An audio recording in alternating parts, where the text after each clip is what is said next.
అందరికీ నమస్కారం. తెలుగు స్టోరీస్ లైబ్రరీకి మీ అందరికీ స్వాగతం. మీ అందరికీ గుర్తుండుంటుంది నల్లబాటి రాఘవేంద్రరావు గారు. ఆయన కథ రాస్తే ఏమిటంటే హృదయంగా ఉంటుంది కథ మనకి.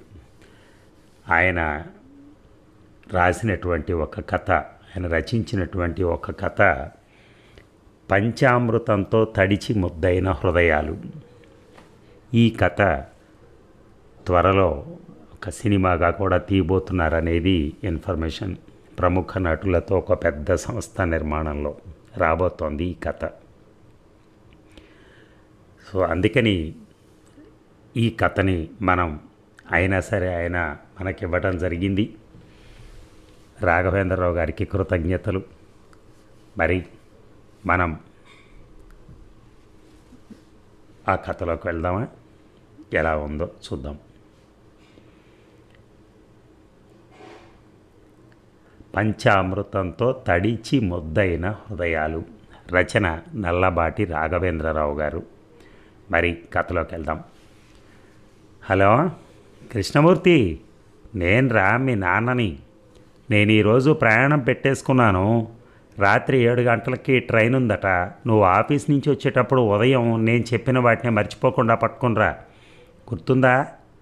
సరే ఉంటాను మరి అంటూ రిసీవర్ పెట్టేశాడు హరిరామ జోగయ్య. కాఫీ తీసుకోండి మావయ్య గారు. ఈరోజు రాత్రికి ప్రయాణం అంటున్నారు. వచ్చి వారమే కదా అయ్యింది, మరో 4 రోజులు ఉండండి. కాఫీ అందిస్తూ అంది కోడలు లక్ష్మి. ఉంటానమ్మా, నాకొక మనవణ్ణి ఇచ్చావనుకో, అప్పుడు వాడు ఉండమంటే ఉంటాను. సరే, మీ కాళ్ళ నొప్పులు తగ్గాయా? రాత్రి నేను కాళ్ళ నొప్పులతో బాధపడుతున్నప్పుడు నేను అడగకుండానే నా కాళ్ళు నొక్కావు. అలా నా మనసును అర్థం చేసుకునే కోడలు పిల్లవి దొరికావు. అది చాలు. నాకు కోట్ల రూపాయల ఆస్తి కన్నా ఎక్కువ ఆనందం కలిగింది, ప్రేమగా అన్నాడు హరిరామ జోగయ్య. నా కన్న తండ్రి సంపాదనే ముఖ్యంగా విదేశాల్లో ఉన్నా మీరు నా కన్న తండ్రి కంటే ఎక్కువ ప్రేమగా చూసుకుంటున్నారు. ఇంజనీర్ చదివిన ప్రపంచ జ్ఞానం తెలియని నాకు పెళ్ళైన ఈ 3 సంవత్సరాల్లో అన్ని విషయాలు నేర్పారు మీరు, అత్తయ్య గారు. మీరిద్దరూ నాకు అత్తా మామలు కావటం నిజంగా నా అదృష్టం అని నేను ఆనందిస్తున్నాను, ఆప్యాయంగా అంది కోడలు లక్ష్మి. హరిరామ జోగయ్యకి కొడుకన్నా కోడలన్నా చాలా ఇష్టం. కొడుకుని ఇంజనీర్ చేయటమే కాదు, తన కోడలు కూడా ఇంజనీర్ కావటంతో జీవితంలో ఏదో సాధించిన అనుభూతి పొందాడు ఆయన. అయితే చిన్నప్పటి నుంచి కొడుకును నేటి విద్యా విధానపు ప్రభావాలకు తల ఒగ్గి ఇతర రాష్ట్రాలలో హై లెవెల్ ఎడ్యుకేషన్ విధానంలో చదివించడంతో తెలుగు ఆచార వ్యవహారపు కట్టుబాట్లకి కొడుకు కాస్తంత దూరం అయ్యాడు అన్న బాధ మాత్రం ఉండేది. దానికి తోడు తనకు కాబోయే కోడలు కూడా అదే పరిస్థితిలో ఉందని తెలిసి హరిరామ జోగయ్యకి బాధ తగ్గకపోగా రెట్టింపైంది. మొదట్లో కొడుకుకి చదువు పూర్తయిన వెంటనే పెళ్ళైన 2 రోజులకే ఉద్యోగంలో జాయినింగ్ ఆర్డర్తో తప్పక భార్యను కాపురానికి తీసుకెళ్ళిపోవాల్సి వచ్చింది తన కొడుకు కృష్ణమూర్తికి. దాంతో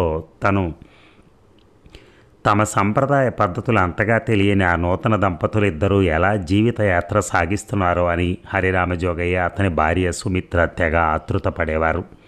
చదువులో జీనియస్లు అయిన వాళ్ళిద్దరూ జీవితంలో జీరో కాకూడదు అనే అతని ఆరాటంగా ఉండేది. అందుకే అతను ప్రతి పండక్కి తన ఇంటికి కొడుకు కోడల్ని రప్పించుకోవటం, వాళ్ళకి ఆచార వ్యవహారాలు సాంప్రదాయాలు నేర్పటం, తర్వాత తన భార్యతో సహా తను కూడా తరచుగా కొడుకు కోడల దగ్గరికి వెళ్ళటం, మరికొన్ని కట్టుబాట్లు సంస్కృతి నేర్పటం, అలా పెళ్ళైన ఈ 3 ఏళ్లలో తను కలల కన్న కొడుకు కోడలుగా వాళ్ళిద్దరినీ మార్చుకుని తన మనసును పరమానంద భరితం చేసుకోగలిగాడు హరిరామ జోగయ్య. అయినా ఆయనలో 100 రూపాయల సంతృప్తి కూడా కలగలేదు. ఇంకా ఏదో వెలితి ఉన్నట్టు భావించిన ఆయన వారం క్రితం కొడుకు కోడల దగ్గరికి వచ్చాడు. అయితే ఈరోజు ఉదయం ఆఫీస్కి వెళ్తున్న తన కొడుకును పిలిచి, ఇప్పుడు విదేశాల్లో ఉన్న భారతీయుల కోసం మార్కెట్లో కొత్తగా విడుదల చేసిన హిందూ సాంప్రదాయపు వీడియో సీడీలు ఎన్ని రకాలున్నా మొత్తం తీసుకురమ్మని ఉదయాన్నే పురమాయించాడు. కొడుకు వెళ్ళాక సడన్గా తను తిరిగి వెళ్ళే ప్రయత్నం రాత్రి 7 గంటలకు ఖరారు చేసుకుని వచ్చేటప్పుడు మర్చిపోకుండా వాటిని తెమ్మని ఇప్పుడు కొడుక్కి ఫోన్ చేశాడన్నమాట. ఇక తండ్రి చెప్పిన మాట ప్రకారం కృష్ణమూర్తి తను సాయంత్రం ఆఫీస్ నుంచి వచ్చేటప్పుడు చాలా రకాల వీడియో సీడీలు కొని ఇంటికి తెచ్చి తండ్రికి చూపించాడు ఆనందంగా. వాటన్నిటినీ పరిశీలించిన హరిరామజోగయ్య కొడుకు వైపు ప్రశ్నార్థకంగా చూశాడు. కృష్ణమూర్తి, నేను అనుకున్నవన్నీ తెచ్చావు, ఇవి నీకోసమే. నీకు తెలుసుకునే శ్రద్ధ ఉండదని, డబ్బులు ఖర్చయినా ఇవన్నీ ఇంట్లో తప్పకుండా ఉండాలన్న ఉద్దేశంతో తెప్పించాను. సరే, ఇవి కాకుండా ఇంకా అక్కడ మన ఆచార వ్యవహారాలకు సంబంధించిన వేరే వీడియో సీడీలు ఏమైనా ఉన్నాయేమో వివరంగా అడిగావా అంటూ ఏదో జ్ఞాపకం వచ్చిన వాళ్ళ కొడుకును ప్రశ్నించాడు హరిరామజోగయ్య. ఇంకేం లేవు నాన్న చెప్పాడు కృష్ణమూర్తి. నువ్వు సరిగ్గా విపులంగా అడిగి ఉండవు అవునా అంటూ ఆతృతగా ప్రశ్నించాడు హరిరామజోగయ్య. నేను 3 చోట్ల వెతికాను, అందరి దగ్గర ఇవే ఉన్నాయి, వేరే ఏమీ లేవని వాళ్ళు ఖచ్చితంగా చెప్పారు కూడా అన్నాడు కృష్ణమూర్తి. బాగుందిరా, లేనివి నువ్వు మాత్రం ఎలా తేగలవు తనకు తానే సర్ది చెప్పుకున్నాడు హరిరామజోగయ్య. ఇవన్నీ ఎందుకు నాన్న? ఈ 3 ఏళ్లలో నువ్వు అమ్మ మా ఇద్దరికి నేర్పిన విషయాల కన్నా ఎక్కువ విషయాలు ఉండవు కదా ఈ సీడీల్లో అన్నాడు కృష్ణమూర్తి. హైందవ సంస్కృతి అపారం రా కన్నా. అందులో నువ్వు నేర్చుకున్నది నేను నీకు నేర్పింది చాలా స్వల్పం అన్నారు నుదుటి మీద చెమట తుడుచుకుంటూ హరిరామజోగయ్య. ఇక రాత్రి 7 గంటలకి ముందుగా ఈసారి తనకు తోడుగా వచ్చిన తన చిన్ననాటి స్నేహితుడు తోటమాలి అయిన ఏడుకొండలు 2 సూట్ కేసుల్లో నిండా సామాన్లు సర్దగా అందరూ రైల్వే స్టేషన్కి చేరుకున్నారు. ముందుగా రిజర్వ్ చేయకపోయినా టిక్కెట్లు దొరికాయి. హరిరామజోగయ్య ఏడుకొండలు ఆగి ఉన్న ట్రైన్ లోపలికి వెళ్ళి కూర్చున్నారు లగేజీతో సహా. ట్రైన్ ఇంకా కాసేపట్లో కదులుతుంది అనగా ప్లాట్ఫామ్ మీద విండో దగ్గర నిలబడి మాట్లాడుతున్న కొడుకుతో మాట్లాడుతున్నాడు హరిరామజోగయ్య. ఒరే కృష్ణమూర్తి, 2 నెలల క్రితం మా తాతగారు ఆబ్దికానికి మిమ్మల్ని ఇద్దరినీ రమ్మని ఫోన్ చేశాను, ఎందుకు రాలేదు గుర్తుకొచ్చి ప్రశ్నించాడు కోడల వైపు కూడా చూస్తూ. నాన్న, వ్రతాలు, నోములు, ప్రత్యేక పూజలు అలాంటి అతి ముఖ్యమైన కార్యక్రమాలకు కంపల్సరీగా వస్తున్నాం కదా, ఇలాంటి మరీ చిన్న విషయాలకు కూడా రావాలంటే కుదరటం లేదు నాన్న అన్నాడు కృష్ణమూర్తి కొంచెం తడబడుతూ. రైలు కదులుతోంది నెమ్మదిగా. హరిరామజోగయ్య కొడుకన్న మాటకి ఎక్కడో గాయం తగిలి వాళ్ళ బాధపడి ఏదో గుర్తుకొచ్చిన వాళ్ళ కంగారు పడి హఠాత్తుగా నిలబడ్డాడు ఆ ట్రైన్లో. పరిస్థితి అర్థం కాలేదు ఎవరికి. ఏటైనది అయ్యగారు, ఏటైనది ఏడుకొండలు ధైర్యంగా అడిగాడు. నెమ్మదిగా కదులుతున్న రైలు నుంచి వేగంగా దిగిపోయి అక్కడున్న సిమెంట్ బల్ల మీద కూర్చుండిపోయాడు హరిరామజోగయ్య. కృష్ణమూర్తి, లక్ష్మీలకు పరిస్థితి అర్థం కాల. రైలు వేగం పెరగకుండానే ఏడుకొండలు కూడా లగేజీతో గబగబా కిందకి దిగిపోయాడు. రైలు స్పీడ్ అందుకుని వేగంగా వెళ్ళిపోయింది. కాసేపటికి హరిరామజోగయ్యకి చలనం వచ్చి కళ్ళు తెరిచి నెమ్మదిగా ఊపిరి తీసి వదిలాడు. ఏమీ లేదర్రా, మీరంతా కంగారు పడకండి. రైలు కదిలినప్పుడు సడన్గా నాకు ఒక అతి ముఖ్యమైన విషయం గుర్తొచ్చింది. 3 పుష్కరాల నుంచి క్రమం తప్పకుండా ఆచరిస్తున్న ఒక పుణ్య కార్యక్రమం రేపు ఉదయమే చేయాలి. నేను ఇంటికి వెళ్ళేసరికి రేపు మధ్యాహ్నం అవుతుంది. నేను ప్రయాణంలో ఉంటే ఆ కార్యక్రమం ఆచరించడం కుదరదు. హరిరామజోగయ్య కళ్ళల్లోంచి నీళ్లు గంగా ప్రవాహంలా కారిపోతున్నాయి. నాన్న, మాకు అర్థమయ్యేలా చెప్పు నాన్న. తండ్రి అవస్థను చూసి తను కూడా కొంచెం బాధపడిపోతూ అడిగాడు కృష్ణమూర్తి. ఇందులో మీ ఇద్దరు తప్పేమీ లేదురా, తప్పంతా నాదే. రేపు మా నాన్నగారి ఆబ్దికంరా, నా తండ్రిరా, నాకు ఈ ఉత్తమ మానవ జన్మనిచ్చిన నా కన్న తండ్రి. హరిరామజోగయ్య తెగ కృంగిపోతున్నాడు. నాన్న, అలాగైతే నిన్ననే నువ్వు వెళ్ళి ఉండవలసింది కదా. అదే నేను చేసిన పెద్ద తప్పురా. మీ ఆప్యాయత, అభిమానాల్లో పడి ప్రపంచాన్నే మర్చిపోయాను. సరే నాన్న, ఎందుకలా కంగారు పడిపోయి బెంబేలు పడిపోతావు? ఆ కార్యక్రమానికి అమ్మ దగ్గర ఉండకపోయినా పర్వాలేదు అన్నట్టయితే నేను మీ కోడలు ఉంటాం కదా, మేమిద్దరం మీకు సహాయపడతాం. ఈ మాత్రం అతి చిన్న విషయానికి ఎందుకంత కంగారు? కృష్ణమూర్తి చాలా సునాయాసంగా అనేశాడు. నీ నోటి నుంచి మళ్ళీ అదే మాట. ఇది చాలా చిన్న విషయమా? ఇదే నా జీవితంలో అతి ముఖ్యమైన చర్య. నా పెద్దలను నేను స్మరించుకోకపోతే నా బ్రతుకు అనవసరం. ప్రతిరోజు నేను అన్నం ఎలాగైతే తింటున్నానో అలాగే ప్రతి సంవత్సరం క్రమం తప్పకుండా ఆచరించవలసిన అతి ముఖ్య కార్యక్రమం ఇది. నా విషయంలో ఈ కార్యక్రమం నా ప్రాణం కన్నా అతి ముఖ్యమైంది. హరిరామజోగయ్య ముఖం రౌద్రంగా ఉంది. కొడుకు కోడలు కంగారు పడిపోయారు.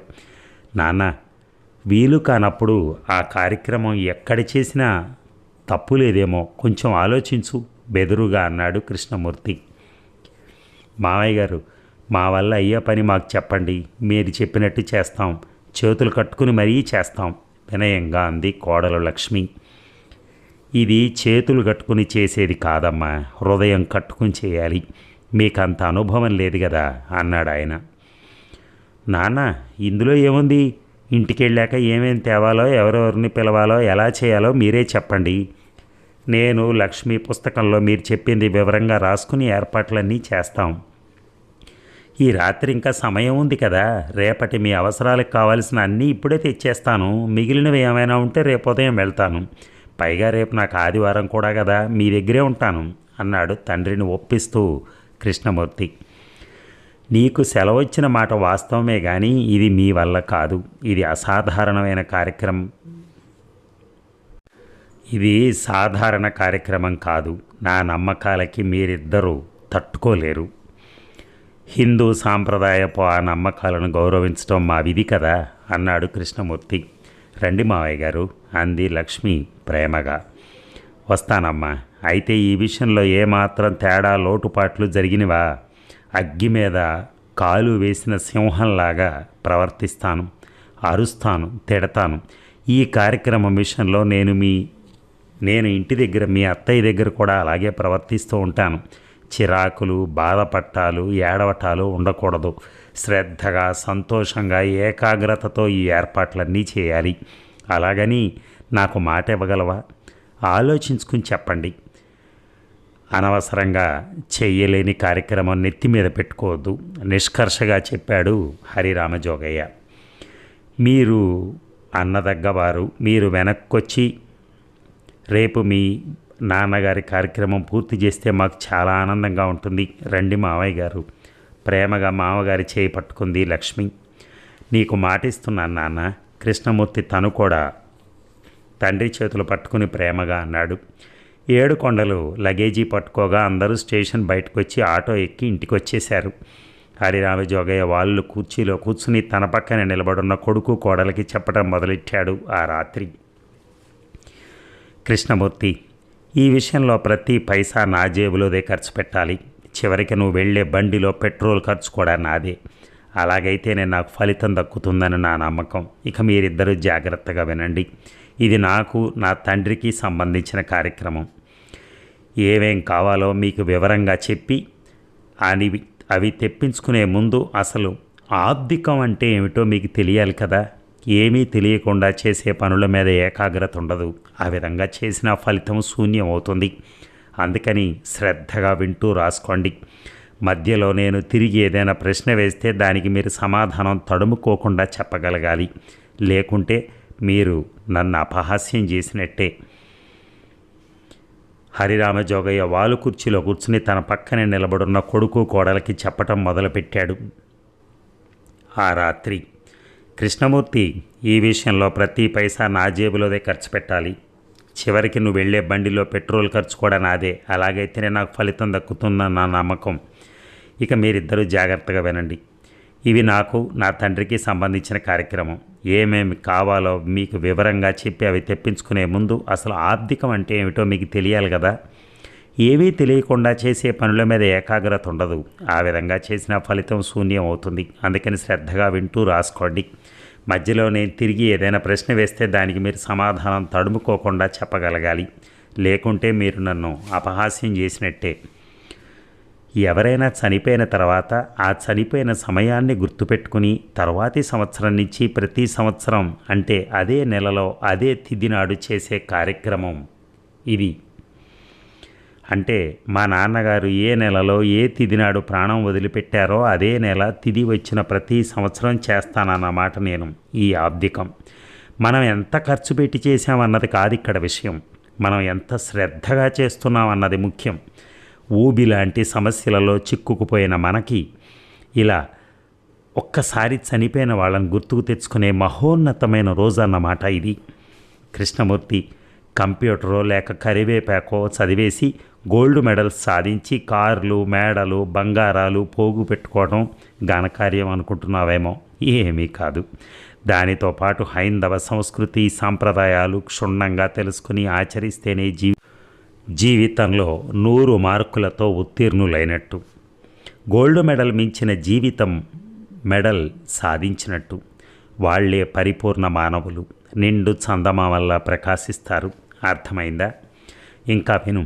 ఈ ఆబ్దికము వేదోక్త కర్మ. ఈ విధానం ధర్మశాస్త్ర గ్రంథాల్లో ఉంది. కొన్ని వేల సంవత్సరాల నుంచి మహాపురుషులు ఈ పితృకర్మలు ఆచరిస్తున్నట్టుగా పురాణాల్లో ఉంది. మనది పుణ్యభూమి. భారతదేశానికి బ్రహ్మ వేదాలనిచ్చాడు. వేదమాత బోధించినటువంటి కర్మలను మనం అనుసరించాలి. అందులో భాగమే ఈ కర్మ. ఇదంతా కల్పితం అనుకుంటున్నావా నీ మనసులో? ఒక్కసారికి కొడుకు కళ్ళల్లోకి చూసి ప్రశ్నించాడు హరిరామజోగయ్య. లేదు నాన్న, జాగ్రత్తగానే వింటున్నాను, వినయంగానే చెప్పాడు కృష్ణమూర్తి. మరి నీ నుదురు అలా బిగబట్టి ఉంచావేమిటి? సరే, క్రైస్తవులు నవంబర్ 7వ తారీఖున చేసేది ఏమిట్రా ప్రశ్నించాడు. ఆల్ సోల్స్ డే చెప్పాడు కృష్ణమూర్తి. ఆ రోజు ఆ పేరున వాళ్ళు తద్దినాలు లాంటివి పెడతారు. ఇవి వివిధ దేశాల సంప్రదాయాల్లో ఏదో రూపంలో జరుగుతూనే ఉంటుంది. మహమ్మదీయ యూదు మతాలలో కూడా పితరుల ఆరాధన ఉంది. నువ్వు డాక్టర్ ఎక్కిరాల కృష్ణమాచార్యులు గారి వ్యాసాలు సంపాదించి చదువు, నీకు అర్థమవుతుంది అంటూ ఆయన పక్కనే ఉన్న 7 కొండలను చూసి, 7 కొండలు నువ్వేమిటలా నోరు తెరిచి చూస్తూ ఉండిపోయావు అంటూ అడిగాడు. మా మా మా తాత నాన్న అన్నాడు 7 కొండలు. అదే, నువ్వు కూడా విను. మా అమ్మ తాత నాన్నల గురించిందే ఈ కార్యక్రమం. నాలిక మీద మందు వేస్తే మోకాలు నొప్పి ఎందుకు దగ్గుతుంది? ఇక్కడ ఉత్తరం వేస్తే ఢిల్లీ ఎలా వెళ్తుంది? ఏ పార్టు నిర్వహించే పని ఆ పార్టు నిర్వహించబట్టే కదా. అలాగే ఈ ఆబ్దిక విధానం కూడా పుణ్యకార్యాల కర్మల సువాసనలు చాలా దూరం వ్యాపిస్తాయి. ఇక్కడ మనం ఆబ్దికం పేరుతో చేసే పనుల వల్ల ఎక్కడో ఉన్న మన పితృదేవతలు తృప్తి పొంది సంతోషపడతారన్నమాట.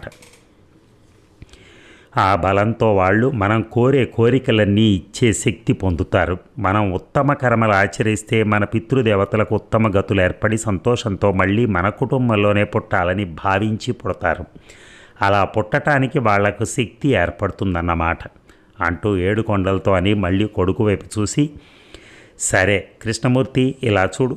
ఎలక్ట్రిక్ బల్బు లేకపోయినా మనిషి బ్రతకగలడు. ఒకవేళ అది ఉంటే ఇంకా బాగా బ్రతకగలడన్నమాట. అలాగే ఎలక్ట్రిక్ బల్బు లాంటి పితృకర్మల శాస్త్రాన్ని ఉపయోగించుకోవటం వల్ల మన బతుకులు కూడా చాలా చాలా బాగుంటాయి అన్నమాట అంటూ కోడల మొహంలోకి చూసి ఇలా అన్నాడు. ఏమ్మా లక్ష్మి, ఇవేవి ఆచరించని వాళ్ళు కూడా చాలా బాగా బతుకుతున్నారు అని మనసులో అనుకుంటున్నావు కదూ? నిజమే, కాదన్ను. కానీ మన వేదమాత ప్రసాదించిన ఈ కర్మలు ఆచరిస్తే చాలా బాగా కన్నా ఇంకా చాలా బాగా బతకగలరు. పుణ్యకార్యాలు చేస్తూ దైవచింతన ఉండి ప్రశాంత చిత్తం కలిగిన వాళ్లకు మాత్రమే ఉత్తమమైన సంతానం కూడా లభిస్తుంది.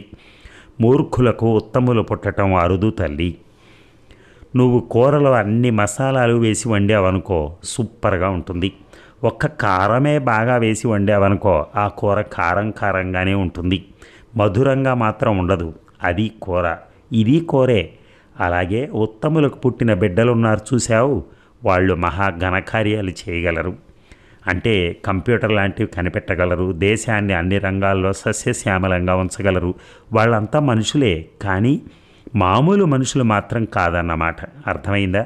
ఈ స్పీడ్ యుగంలో ఈ చచ్చిపోయిన వాళ్ళ గోలేమిటి అనుకుంటున్నావు కదా నువ్వు మనసులో అంటూ కోడలు లక్ష్మీ మొహంలోకి తదేకంగా చూస్తూ ఆగిపోయాడు హరిరామజోగయ్య. లేదు మావయ్య గారు, మీరు చెప్పేది వింటూ ఉంటే మన భారతీయ సంస్కృతి ఎంత గొప్పదో అనిపిస్తోంది, వినయంగా చెప్పింది లక్ష్మి. ఆయన చెప్పేదంతా నోట్స్ రాసుకుంటూ. అయితే వినండి, ఈ కార్యక్రమం చాలా శుద్ధిగా ఉండాలి, వేదమంత్ర శబ్దం కావాలి. కృష్ణమూర్తి, రాసుకో. నువ్వులు శాస్త్రీయంగా ఉపయోగించవలసిన అవసరం ఉంది ఈ క్రతువులో. ముఖ్యమైన విషయం ఏమిటంటే కష్టపడి సంపాదించిన డబ్బుతో మాత్రమే ఈ కార్యక్రమం చేస్తే చాలా పుణ్యం వస్తుంది. ఈ కార్యక్రమం చేసేవాళ్ళు, సహాయపడేవాళ్ళు, వచ్చిన వాళ్ళు ఆ రోజుకి బ్రహ్మచర్యం, ఉపవాసం పాటించాలి. ఆ రోజుకి మందులు, పగటి నిద్ర, తాంబూలం, క్షౌరం చేయరాదు అన్నాడు హరిరామజోగయ్య. అయ్యా వామ్మోయ్, ఇంత కతుందా అండి? పక్కనే నిలబడిన ఏడుకొండలు ఆశ్చర్యంగా అన్నాడు. అవునరా ఏడుకొండలు, భారత రక్తం కలిగిన మనుషులం మనం. కలుషితం కాని మనసుతో త్రికరణ శుద్ధిగా ఈ కార్యక్రమం ఆచరించి మన భారతీయత నిరూపించుకోవాలి. కృష్ణమూర్తి రాసుకో. దర్భ చలమయ్య శాస్త్రి గారు, చిలుకూరి రామభద్ర శాస్త్రి గారు, సన్నిధానం లక్ష్మీనారాయణమూర్తి గారు వ్యాసాలు ఎప్పుడైనా నువ్వు సంపాదించి చదవవలసి ఉంది. లక్ష్మి, అసలు డాక్టర్ ఒక రోగం గురించి వెళితే 4 రకాల బెళ్ళలు ఎందుకు రాస్తాడో తెలుసా? ఏదో ఒక బెళ్ళ వేసుకుంటే మొత్తం రోగం తగ్గాలి కదా. తగ్గదు. అలాగే ఒక పుణ్యం చేస్తే మనకు మోక్షం రాదమ్మా. 4 రకాల పుణ్యకార్యాలు చేయాలి. అలాంటి ఒక ట్యాబ్లెట్ లాంటి పుణ్యమే ఈ పవిత్రమైనటువంటి ఆబ్దికం. ఈ విషయం విను. పరమాత్మకు కొబ్బరికాయ కొట్టడంలో అర్థం ఆయన తృప్తి పడితే ప్రపంచం సంతృప్తి పడుతుందని. తుమ్మెద పువ్వుల సారాన్ని వాసన చూసి స్వీకరించేస్తుంది. మరో చిత్రం చెప్పనా? ఏనుగు వెలగపండు మింగేసి సారం గ్రహించేసి పండుల గొదవ నుంచి వదిలేస్తుంది. అవునండి, మొన్నండి అంటూ ఏడుకొండలు ఏదో చెప్పబోయాడు. మధ్యలో ఏడుకొండలు, నువ్వాగు, ముందు నేను చెప్పేది విను.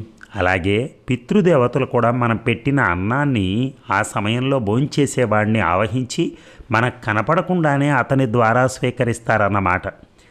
కృష్ణమూర్తి, ఈ హైటెక్ యుగంలో బతికి ఉన్న వాళ్ళే ఎక్కడెక్కడున్నారో గుర్తుకు రావటం లేదు మనకి. అలాంటిది చనిపోయిన వాళ్ళు గుర్తు రావటం చాలా విచిత్రమైనటువంటి విషయం అన్నమాట. అందరినీ గుర్తు తెచ్చుకోలేకపోయినా సర్వోత్తమమైన ఈ మానవ జన్మ మనకిచ్చిన పితృదేవతలను గుర్తు చేసుకోవటం కనీస మానవ ధర్మం. అది కూడా సంవత్సరానికి ఒక్కసారి. ఆ మాత్రం వీలు కూడా లేకుండా బతికే బతుకుంది చూశారు, ఆ బతుకు నిరుపయోగం. వాళ్ళు చెంచల మనసు కలవాళ్ళై ఉంటారు. అలాంటి వారు జాతిని పురోభివృద్ధి చేయలేరు. ఇదిగో సమయం సందర్భం వచ్చింది కనుక చెప్తున్నాను. నా దగ్గర ఉన్న ఈ పుస్తకంలో ఏమి రాసి ఉంది అంటే, పూజ అనే పదం గురించి మన పెద్దలు ఏం చెప్పారు అంటే, జాగ్రత్తగా వినండి. అసలు పూజ అంటే ఏమిటో ముందు మీరిద్దరూ తెలుసుకోవాలరా. ఒకరు లేదా అంతకన్నా ఎక్కువ దేవుళ్లకు భక్తిపూర్వకంగా నివాళులు అర్పించటం లేదా ప్రార్థనలు చేయటం. మరో ముఖ్య విషయం, అతిథికి ఆతిథ్యం ఇచ్చి అతనిని గౌరవించి పంపడం కూడా పూజతో సమానమే. విన్నారా ఇది ఎంత గొప్ప విషయమో? పూజ ఎలాగా అంటే శుభ్రతతో, మానసిక ప్రశాంతతతో దైవానికి పువ్వులు, సువాసన పదార్థాలు సమర్పిస్తూ, అరటి, కొబ్బరి, ఇతర ఫలాలు సమర్పిస్తూ, వండిన ఆహార పదార్థాలు ప్రేమపూర్వకంగా దేవుని దగ్గర పెట్టి ఆయనను స్వీకరించమని మనస్ఫూర్తిగా కోరుకోవటం అన్నమాట. మానవుడు మరియు దైవం మధ్య, మానవుడు మరియు గురువు మధ్య పరస్పర ఆకర్షణను దర్శనం అంటారు. ఇంట్లో రోజువారీ దినచర్యగా చేసుకునే పూజా విధానం ఒక రకం. అలా కాకుండా వివిధ సమయ సందర్భాల్లో ఘనంగా ఇంట్లో చేసుకునే పూజా విధానం మరొక రకం. ఇలాంటి ప్రత్యేకమైన సందర్భాల్లో గ్రామాలలో, పట్టణాలలో, దేవాలయంలోనూ దేవాలయాల ముందు అట్టహాసంగా చేసే పూజా విధానం ఇంకొక రకం. హిందూ మతంలో పూజ తప్పనిసరి కార్యక్రమం. అది ఒక గృహస్థుని దినచర్య.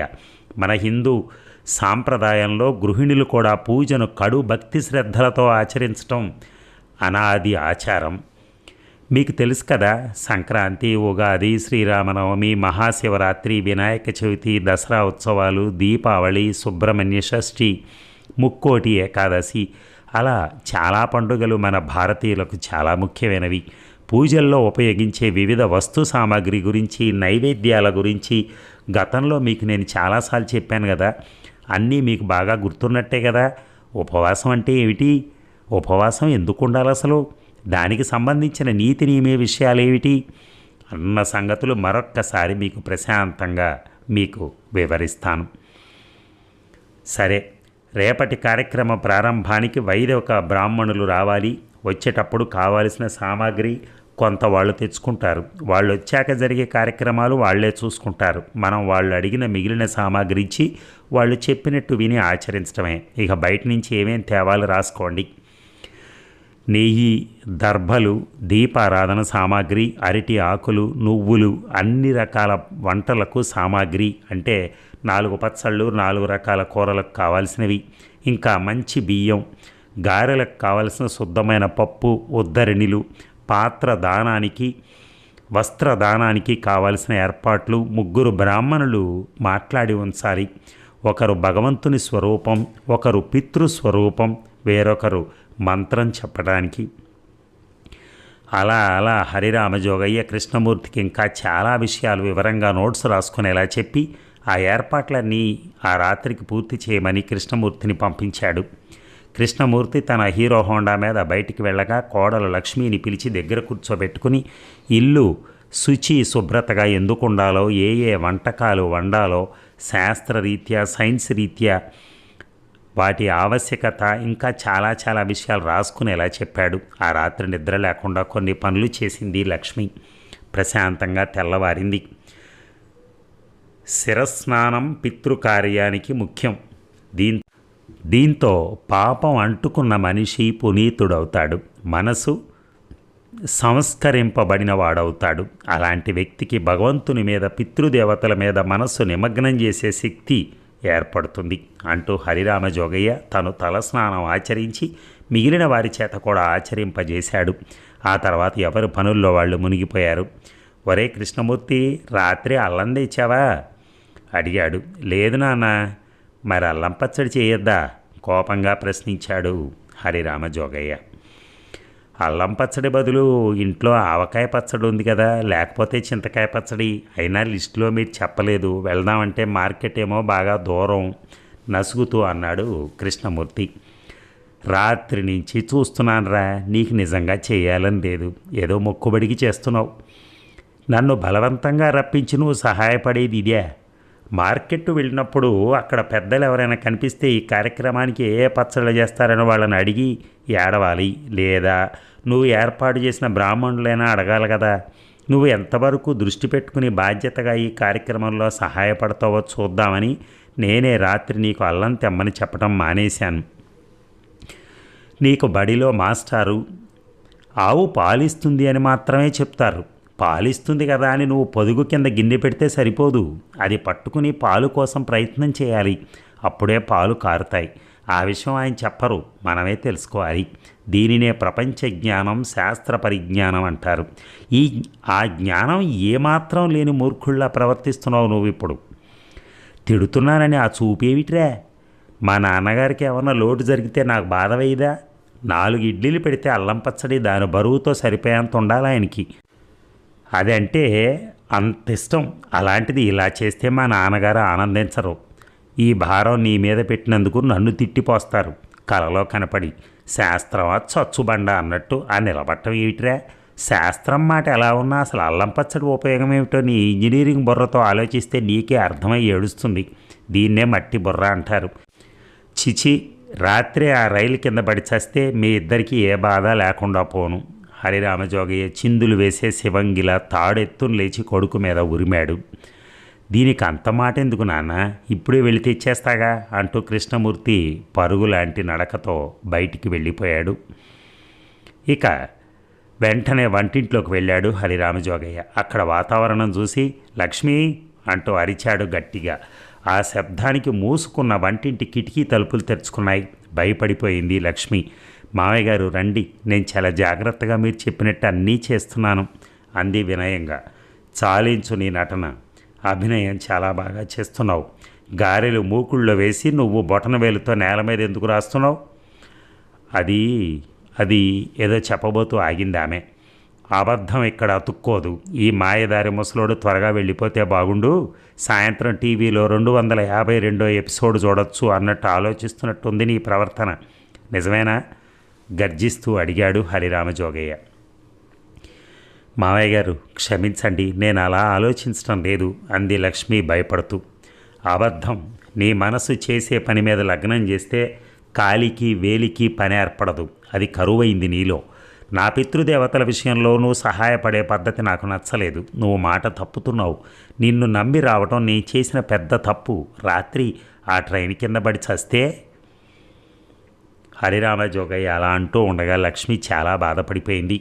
అదిగో ఆ కన్నీళ్ళేమిటి? ఏడుపులు, బాధలు, చిరాకులు ఈ కార్యక్రమానికి పనికిరావు అని చెప్పాను కదా, ఏడు పాపు ఫస్టు అంటూ అరిచాడు. లేదు మావయ్య గారు, నేను ఏడవటం లేదు, చీర చెంగుతో కళ్ళుత్తుకుంటూ అంది లక్ష్మి. సరే, మా నాన్నగారి ఫోటోకు దండ వేయాలని చెప్పానుగా, చెప్పిన పని చేసి ఉంచాలి అన్న ఇంగిత జ్ఞానం కూడా లేకుండా పోయింది నీకు. చేతిలో చెయ్యి వేసి మరీ రప్పించావు. ఇందుకేనా? హరిరామ జోగయ్యలో ఉగ్రత్వం కట్టలు తెంచుకుంది. మామయ్య గారు, దండ తయారు చేశాను. మీ నాన్నగారి కార్యక్రమానికి మీరే వేస్తే బాగుంటుందని అలాగే ఉంచాను. దండ తెచ్చిస్తూ అంది లక్ష్మి. ఆ దండ పట్టుకుని హాల్లోకి వచ్చేశాడు ఆయన. ఇక కాసేపటికి వైదిక బ్రాహ్మణుల ప్రవేశంతో కార్యక్రమ విధానాల్లో మునిగిపోయాడు హరిరామ జోగయ్య. కొడుకు కోడలు అన్నీ దగ్గరుండి అందిస్తూ తనకు సహాయపడేటట్టుగా ఆజ్ఞాపించాడు. ఒక్కొక్కసారి ఆయన అదో రకంగా తమ ఇద్దరి వైపు చూసే చూపులను అర్థం చేసుకోలేకపోతున్నారు వాళ్ళిద్దరూ. ఆర్థిక కార్యక్రమాలు ఎలా జరుగుతున్నాయో కళ్ళతో చూడటం కాదు, శిల్పి రాతి మీద అక్షరాలు ఉలితో చెక్కినట్టుగా మీరు కూడా మీ మనసులో మీద చెక్కేసుకోవాలి అన్నట్టుంది ఆయన చూపు. మొత్తానికి ఆర్థికపు కార్యక్రమాలన్నీ పూర్తయ్యాయి. వెనక కొడుకు కోడలు రాగా హరిరామ జోగయ్య అంతకుముందే చేసి ఉంచిన పితృదేవత ఇష్టప్రసాదం తీసుకుని దొడ్లోకి వెళ్ళి దాన్ని గోడ మీద పెట్టాడు. చూడండి, ఇప్పుడు మహిమ జరుగుతుంది. కాసేపటికి మా నాన్న కాకి రూపంలో వస్తాడు. ఆ ప్రసాదాన్ని ఆరగించి ఆనందంగా వెళ్ళిపోతాడు. ఎంతో ఆనందంగా వాళ్ళిద్దరి వైపు చూస్తూ అన్నాడు హరిరామ జోగయ్య. 20 నిమిషాలు చూసినా ఒక్క కాకి కూడా రాలేదు. పితృదేవతలు ఆవు, కాకి, చేప రూపంలో ఈ సమయంలో వచ్చి తీరతారు. తప్పకుండా వస్తారు. మా తండ్రి గారి రూపాన్ని తలుచుకుని తప్పులుంటే క్షమించమని చెంపలు వాయించుకుని వెనక్కి ఈ గదిలోకి వచ్చేయండి. హరిరామజోగయ్య తను కూడా అలా చేస్తూ వాళ్ళిద్దరినీ లోపలికి తీసుకొచ్చేశాడు.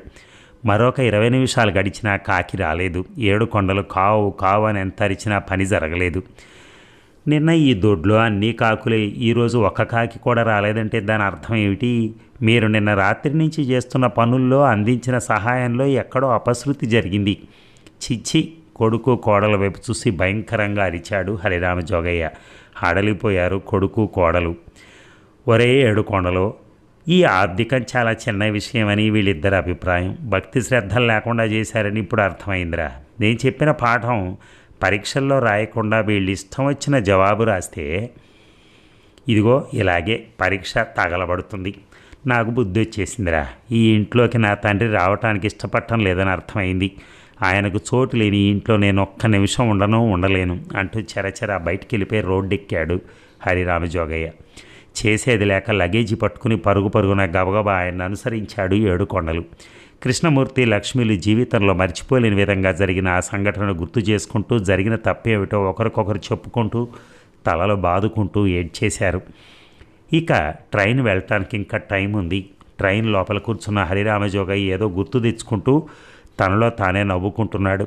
మహదానందంగా ఉన్నాడు. మహాసామ్రాజ్యం జయించి ఆక్రమించుకున్న చక్రవర్తిలా ఉల్లాసభరితమైనటువంటి వదనంతో ఉప్పొంగిపోతున్నాడు. అలా తనలో తానే తన్మయం చెందుతున్నాడు. 7 కొండలకి వింత సంఘటన అర్థం కాల. ఏంటయ్య గారు, అక్కడ వాళ్ళిద్దరినీ ఏడిపించి ఇక్కడ మీరు ఆనందంగా ఉన్నారు? నాకేటి విషయం తెలియట్లేదు బాబుగారు అంటూ అడిగాడు ధైర్యం తెచ్చుకుని. ఇవి నీకు అర్థం కాని మహదానంద విషయంరా. 7 సముద్రాలు ఈది ఒడ్డుకు చేరినంత ఆనందంగా ఉందిరా నాకు. ఏదైతే సాధించాలని నేను ఇక్కడికి వచ్చానో అది పూర్తిగా సాధించేశాను 7 కొండలు. రేపు మనం వైజాగ్లో దిగాక ఆటో ఎక్కాక పూర్ణ మార్కెట్ మీదుగా వెళ్ళాలి, గుర్తుపెట్టుకో. అసలు హరిరామ జోగయ్య ఎందుకు అలా చేస్తున్నాడు? అసలు అతను అలా చేయటం వెనక కారణం ఏమిటి? మళ్ళీ ఇదేమిటి? వివరంగా చెప్పండి బాబుగారు. మరి మా నాన్నగారు ఆర్థికం ఎల్లుండి కదా, రేపు దారిలో సామాన్లన్నీ కొనుక్కుని వెళ్ళిపోదాం. ఎల్లుండి మీ నాన్నగారు ఆర్థికమా? మరి ఇవాళ జరిగిందేటి? ఈరోజు జరిగింది వాడికి ట్రైనింగ్ రా. అవును, ఇలాంటి కార్యక్రమం దేవుని పూజా కార్యక్రమంలా నేర్పుతాను అంటే ఎవరో ఒప్పుకోరు. అందుకనే వాడికి నేర్పుతున్నానని చెప్పకుండా నేర్పేశానన్నమాట. అంటే అన్నాడు ఏడుకొండలు బుర్ర విదిలించుకుంటూ. మరి ముందు ముందు నాకు అబ్దికం పెట్టాలి కదరా వాడు అన్నాడు హరిరామజోగయ్య తనలో తాను సంబరపడిపోతూ. మామూలుగా నేర్పచ్చు కదా, పిల్లలిద్దరూ భయపడిపోయేలాగా చెప్పాలా? వాళ్ళని ఏడిపించేశారు. మీ విషయం నాకు అస్సలు నచ్చలేదు బాబుగారా కొంచెం కోపంగా అన్నాడు ఏడుకొండలు. కోపడకరా ఏడుకొండలు, 2 నెలల క్రితం మా తాతగారికి ఆబ్దికానికి రమ్మని ఫోన్ చేశానురా, వాళ్ళు రాలా.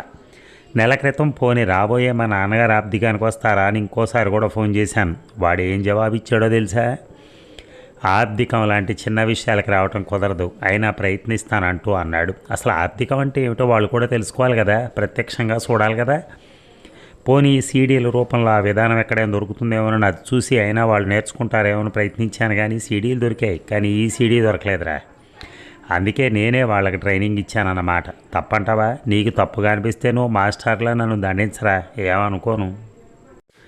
చిన్న విషయమని, అతి చిన్న విషయమని వాళ్ళ గుండెల్లో నాటుకుపోయిన ఈ కార్యక్రమం ఎంత ముఖ్యమైందో వాళ్ళిద్దరూ బాగా తెలియటం కోసం వాళ్ళిద్దరికీ కొంచెం ఓవర్ చేయవలసి వచ్చింది. చిన్నప్పుడు మా మాస్టర్ ఒక పాఠం చెప్పారు, నాకు అర్థం కాల. గోడ కుర్చీ వేయించి టెన్షన్లో పెట్టి చెప్పారు, అప్పుడు అర్థమైంది. దాన్ని ఇప్పటివరకు మర్చిపోలేదు. ఇప్పుడు నేను అలాగే చేశాను, తప్పలేదు. ఆయన ఈసారి హరిరామజోగయ్య వెక్కి వెక్కి ఏడుస్తూ చెప్పాడు. నాకేంటి అసలు అర్థం కావట్లేదు బాబుగారు. ఈసారి ఏడుకొండలు తను కూడా ఏడుపు మొదలెట్టాడు. నాకు మాత్రం బాగా అర్థమైంది, ఈ విధానం వాళ్ళు బాగా అర్థం చేసుకున్నారన్న విషయం నాకు బాగా అర్థమైంది. అదే నాకు కావాల్సింది. అసలు ఈ ఆబ్దికపు కార్యక్రమం ముందుగా చేయకూడదని నాకు తెలుసు. మూర్ఖుణ్ణి కాదు, నా మనసు తృప్తి పట్టడం కోసం చేసి చూపించినా తప్పు లేదని అనిపించిందిరా. అసలు ఈరోజు కాకులు ఎలా వస్తాయరా? రావు. మా నాన్నగారు ఆబ్దికం ఎల్లుండి, ఆ రోజే మా నాన్న రూపంలో కాకి వస్తుంది.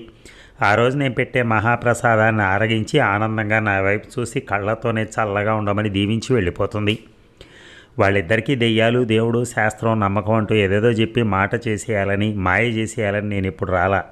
నా మనసు నువ్వైనా సరిగా అర్థం చేసుకోరా ఏడుకొండలు అంటూ హరిరామజోగయ్య ఇంకా చిన్నపిల్లాళ్ళ ఏడుస్తున్నాడు. ట్రైన్లో జనం ఎవరి కంగారులో వాళ్ళు ఉన్నారు. బంగారం లాంటి నా కోడల కడుపున మాత్రమే నేను మళ్ళీ పుట్టాలి. కల్మషం లేని అమృతపు హృదయం కలిగిన నా కన్న కొడుకు భుజాలపై నేను పెరగాలరా. అందుకు పుణ్యకార్యాలు, ధర్మకార్యాలు చేసి వాళ్ళు నాకన్నా 100 రెట్లు నీతిమంతులై పుణ్యం సంపాదించుకుని తీరాలి. అప్పుడే ఆ ఇంట్లో పుట్టి పెరిగే అధికారం నాకు కూడా దక్కుతుంది. ఇది నా ఆశ, అత్యాశ. వెక్కి వెక్కి ఏడుస్తూనే అంటున్నాడు హరిరామజోగయ్య. ట్రైన్ కదలడానికి సమాయత్తం అవుతోంది. ఉన్నట్టుండి అతను కూర్చున్న సీటు వెనక నుంచి రోదిస్తున్న 2 కంఠాలు చాలాసేపటి నుంచి నెమ్మదిగా వినిపిస్తున్నాయి. ఆ రోదన ధ్వని ఇప్పుడు బాగా ఎక్కువైంది. అప్రయత్నంగా నెమ్మదిగా వెనక్కి తిరిగి చూసిన హరిరామజోగయ్య ఆశ్చర్యపోయాడు. కృష్ణమూర్తి, లక్ష్మి వాళ్ళ చేతిలో తనతో పాటు తన ఊరు వైజాగ్ రావడానికి రైలు టిక్కెట్లు. వాళ్ళిద్దరూ వచ్చి తమ వెనకగానే కూర్చుని చాలాసేపు అయినట్టుగా, అన్నీ పూర్తిగా విన్నట్టుగా వాళ్ళిద్దరి కళ్ళల్లోంచి ఆగని ప్రవాహంలా కొట్టుకొస్తున్న కన్నీళ్లు చెప్తున్నాయి. హరిరామజోగయ్య పైకి లేచి వెనక్కి వెళ్ళి వాళ్ళిద్దరినీ ఒకేసారి గుండెలకు హత్తుకున్నాడు ఆప్యాయంగా, హృదయం పగిలేలా విలపిస్తూ. లక్ష్మి వంగి మామగారి కాళ్ళపై పడింది ట్రైన్లోనే. ఆమె కన్నీళ్లతో ఆయన పాదాలు తడిచి ముద్దయిపోతున్నాయి. కృష్ణమూర్తి తండ్రిని విడిచిపెట్టలేక మరింత గట్టిగా పట్టుకుని శ్వాస తీసుకోవటం మరిచిపోయినట్టుగా ఆపకుండా ఏడుస్తున్నాడు. ట్రైన్ నెమ్మదిగా వేగం అందుకుని రివ్వుమని పట్టాల మీద దూసుకుపోతోంది. ఆ సమయంలో వాళ్ళందరి కళ్ళల్లోంచి కురిసేవి మామూలు కన్నీళ్లు కావు, పంచామృత కన్నీళ్లు. అదండి మన రాఘవేంద్రరావు గారు రచించినటువంటి కథ. ఒక పద్ధతి అనేది మనకు తెలిసింది దీనివలన. ఆబ్దికం ఎలా చేయాలి ఏంటనేది, సిస్టమ్ ఏంటి, చాలా చక్కగా వివరించారు ఆయన. అదొకటి. అలాగే వాళ్ళు ఆ రోజున అన్నదానికి ఆయన ఇవన్నీ చేశాడు అని చెప్పని లాస్ట్లో చెప్పారు. ఏదేమైనా అలాంటి పెద్దవాళ్ళు ప్రతి ఇంట్లోనూ ఉండాలి. ఉంటేనే మనకు అన్నీ తెలుస్తూ ఉంటాయి. ఏమంటారు? Thank you very much. ధన్యవాదాలు. అలాగే రాఘవేంద్రరావు గారికి కూడా ధన్యవాదాలు. ఇది సినిమా తీయటానికి ప్రయత్నిస్తున్నారు కొంతమంది నిర్మాతలు అనేది వచ్చిన విషయం. కానీ ఆయన మాత్రం మన ఛానల్పై ప్రేమతో, మన ఛానల్పై ఆయనకున్నటువంటి మంచి అభిప్రాయంతో, అలాగే అంటే మన కథలు అవి చూసి దాని వలన వచ్చే అభిమానంతో ఆయన మనకివ్వటం జరిగింది. నేను మళ్ళీ అది నాకు వచ్చి చూసిన తర్వాత పీడిఎఫ్ ఫైల్ చూసి ఎప్పుడైతే సినిమా అని అన్నారో నేను ఎమ్మటే ఫోన్ చేశాను. అదేంటండి మరి నాకిస్తే సినిమా ఇంకా అంటూ ఉండదు కదా అంటే, అది కాదు మీరు చదవండి ఏం కాదు అని ఆయన చెప్పటం జరిగింది. ఏదేమైనా రాఘవేంద్రరావు గారికి కృతజ్ఞతలు, మీ అందరికీ కూడా కృతజ్ఞతలు, ఎందుకంటే నన్ను భరిస్తున్నారు కదా అందుకని. Thank you.